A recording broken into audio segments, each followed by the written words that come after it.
Hey everyone, my name is Justin Harrison, and it's a pleasure to be with you and to take just a few moments to share something I'm super passionate about and a book that I'm very passionate about that I would invite all of you to check out and read. And that is this, Making the First Circle Work. And as you can see up here on the screen is a little bigger picture. This is by Randy Gage, who I consider to be one of my mentors in our profession. And what I love about this book is the size. Right? This does not intimidate anyone. It's actually a really quick read. It's about probably 45 minutes to an hour for the whole thing. And I want to just cover some of the key concepts that are in this book and then invite you to get a copy and to read it. But before we get into the book, I'm going to put this down. I want to ask a question, and my question to you is this. What would you consider the difference to be between a builder and a leader? Because they are different. What's the difference? Just ponder that for a second. And then because we're not live, I can't take your feedback, but I'm going to give you the answer, okay? So the difference is simply this, that leaders duplicate. A builder can go out and work and sell, enroll, sign up people, and work and work and work. But if they don't get into duplication, if they don't make duplication happen, then they never go out and become a leader, right? Then leadership doesn't develop. And so a builder is something like this. This is a great little cartoon to illustrate what a builder is going through. And some of you might recognize how this feels. Maybe you're running around spinning plates just trying to keep things going. But duplication in our profession, guys, duplication actually is a real thing. It is a real thing. And it's going out and developing leadership and finding those who are going to go out and work with us and carry the message forward with us, or even in spite of us, could be the case, right? So duplication is essential for success. We have a system, we have a duplication cycle in doTERRA. You've probably all seen this in some of the Empowered Success materials, the PIPES program, Prepare, Invite, Present, Enroll, Support. This is our duplication cycle, right? This is what we do. And if we wanted to simplify it even further, we can do that as well. We can break it down to just, this is it. This is our whole business in 10 seconds. Are you ready? We use the products. We share with others. We teach others how to use the products. And we teach. Okay, I might add a fourth step here, and that's repeat. Right? So use, share, teach, repeat. Use, share, teach, repeat. And that's it. So thanks for watching this video. No, we're not quite done yet.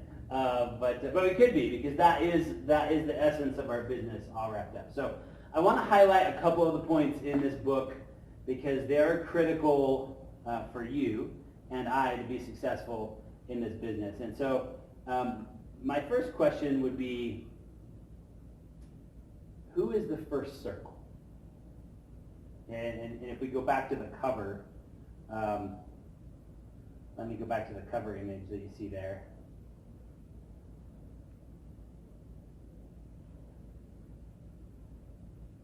The answer is given for you, right? Right in the graphic. The first circle is who? It's you. So in our business, who is responsible for our success? Is it our team? Is it our upline? Is it the owners of the doTERRA? Who's responsible? And there's only one person responsible for our own success, and that's ourselves, right? This is the purest form of entrepreneurship I think that exists in the world, is this profession that we're involved with. So we are the first circle, and so that's why I love this, making the first circle work, which is really just making us work, okay? So let's go back and talk about why is this important. Mindset and attitude, is everything, right? And we've seen a lot of examples of both positive and negative in this, in a greater, larger global community in recent days and months, right? So mindset is so important. A lot of times people come to us and they're like, well, I want to know what to say, give me the tools, give me the resources, give me everything I need. And those are all great, right? The tools are great. The skill sets are great to teach those. But if your mindset isn't right, none of that other stuff matters anyway at all. Because if our mindset isn't right, if our attitude isn't right, then we're not going to go out and use the tools anyway, right? We're not even going to do that stuff. So part of mindset is we need to focus on what we can control. And this can be challenging because some of us Some of you, we need to remember to resign daily as the general manager of the universe, right? We can't control everything. In fact, there's so many uncontrollables in our lives. Your team, sometimes people approach me and say, well, if my leaders would just do this, and if my people would just do that, and you can't make them do anything, right? They're a volunteer workforce. So you have to focus on what you can control, which is who? It's you, right? You can control you. What you do, what you produce, your own efforts and energies, your own output, you can control that, and you can model the behavior for your team moving forward. And so it is really liberating when we recognize that some things we just need to just let go, right? And let's focus on what we can control. Another thing, this comes right out of Disney Institute.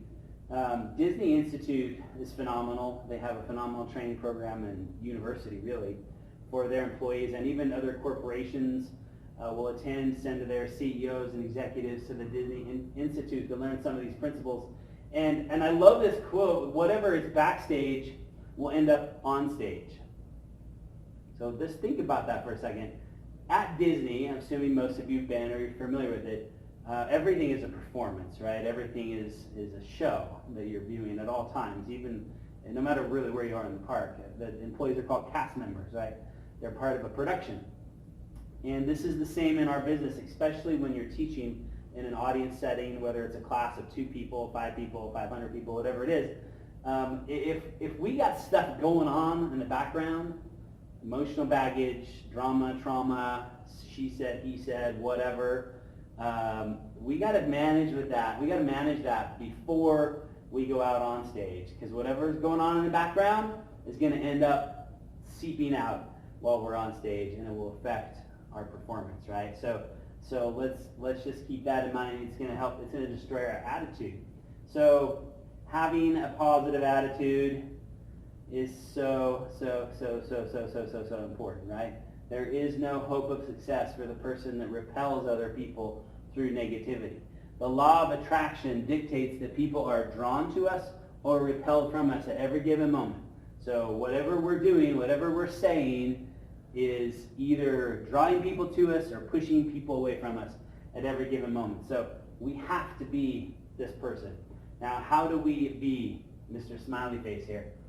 We have to look at the influences in our lives. And the journal The Lancet, quite a few years ago now actually, they published a study that they conducted on positivity and negativity, the influences in our lives and how they affect us. And this is what their results showed, that we needed to have on a daily basis, okay, this is all daily, we needed to have on a daily basis 3 positive influences to every 1 negative influence just to move forward. Did you catch that? So it's a 3-to-1 ratio just to move forward, okay? Pretty remarkable. If our ratio is only 2-to-1, then we're going to be languishing in life. And if it's 1-to-1, we enter a state of depression. And look at the huge issue that is, right? Depression and anxiety right now. And that's if you're only at a 1-to-1, equal parts positive and negative in your day. So this is crazy, right? This is huge. So 1-to-1, if we can up the ratio to 6-to-1, then you will be flourishing as a human being. 6-to-1. Now, what that tells me is how powerful the negative is, right? It's powerful. I got to have 6 positives to the 1 negative for flourishing. And by the way, FYI, for those of you that are married or want to be or want to stay married, a 5-to-1 ratio is required for a successful marriage. Okay, 5-to-1. And so how do we affect this? How do we control our positive versus negative influences? It's what we allow into our minds, right? What we read, what we watch. If you're watching, man, it's so easy to just be absorbed by all the negativity that goes on in the world every single day, right? So you got to be careful. You got to be mindful of that. And feed yourself those positive influences. What you're reading, what you're viewing, what you're listening to, the people you associate with. It's been said that you become the sum total of the 5 people you associate with the most. Well, I laughed when that was said to me because I have 9 children that I associate with a lot, so I'm going to become a 7-year-old any day. That's not what it means, right? But the 5 adults you associate with the most will help set your mindset. And so the pattern and the philosophies that you follow. So just be aware of that and be aware of what we're putting in. Okay, we must have a standard of integrity. As you are moving forward in building your businesses, please do so in an honest and ethical fashion. Guys, the truth is good enough. When it comes to the product, when it comes to our business, there's no need to embellish the claims. There's no need to embellish. You did not take Slim and Sassy and lose 20 pounds in 4 hours. Okay, that did not happen. There's only one way that happens, and that's with a knife. Okay, so be factual, be honest in the claims that we're making as far as the product goes and in the business. Honesty and integrity are by far the most important asset of an entrepreneur. So let's play fair. If we encounter people that are already working with someone else in doTERRA, then they should continue to work with that person in doTERRA, right? And wish them well, allow them to bloom where they're planted. There are certainly countless millions of people that could benefit from our product that are not yet part of doTERRA. The next thing, be your own best customer. If you went car shopping and you went to a Ford dealership, and pick whatever brand you want, it doesn't matter. I'm going to use Ford and Chevy because it's easy. If you went to a Ford dealership and you're looking at all these different models of cars, and you don't make your decision that day, but you notice as you're leaving that the car salesman you were working with is driving away in his Chevy, what would that do for you, right? What would that make you think? How would you absorb that he's selling a Ford but he doesn't even drive one? That's a conflict of interest, right? It is the same, guys. It's the same with our products. You have to be your own best customer. Okay, so when you look at our whole product line, from all the personal care products that we have, and there's a wide variety of them now. If I came into your home today, I should not be able to find a tube of Crest or Colgate or whatever. Those are toxic anyway, right? I should only find On Guard toothpaste and On Guard mouthwash and the doTERRA personal care products and deodorants and all that stuff, because you got to be the best billboard of who you can be. You are a billboard for your business, right? You are a billboard for doTERRA. So be your own best customer first. Second, we need to look at activity versus productivity. And I love this topic because it's so easy to be active and not productive. This is one of the topics talked about in this book that's really important, that we need to be anxiously engaged in what we call rainmaker activities, right? Income producing activities, things that are actually building your business, right? So organizing the oils in your closet, while it might need to be done, it doesn't count as income producing activity, right? Because that's not going to build your business. Makes you feel better, it gets things organized, and yes, that's important. Do it, but that is not part of your time commitment towards the business, right? So we need to focus on these things, and there's really only a few of them, right? Getting oils on people, right? Sharing, teaching, educating, following up, sharing samples, mastering what I call the 2 vital skills. These 2 skills, if you get these down, you can be horrible at everything else and you'll still have a successful business. And that's inviting, and when it says inviting, it means inviting people to try a sample, to attend a class, a Zoom call, a webinar, an event, whatever it is. So that's inviting, right? Get good at inviting people, and then promoting for the next upcoming event, whatever it is, whether it's online, in person, convention, a local event, a local class that night. Doesn't matter. As long as we can get really good at these 2 skill sets, your business will just surge forward, and the rest will come. Now, from one of my mentors, I love this entire series. But from Harry Potter, Albus Dumbledore says, it is our actions far more than our ability that determine what we may become. So the moral of that story is, if we get caught up in just learning and learning and learning, which is important, but we don't take action, then we're not going to get results, right? So action is going to be critical in moving forward. Okay. Get super good at promoting events.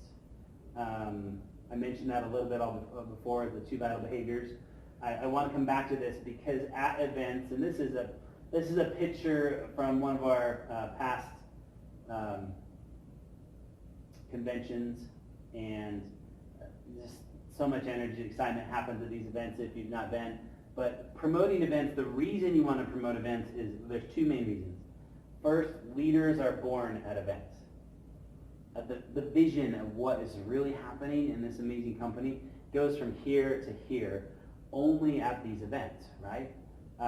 So they're critical. And momentum is born at these events, meaning momentum in your team. So the worst possible thing that could happen at an event, let me just tell you what it is, to help you avoid it in the future. And that's this: to go by yourself. If you go by yourself and you're the only one there, now if you're the only one there because you're the only one and you don't have team members yet, that's fine, right? Because you will down the road, you will leave.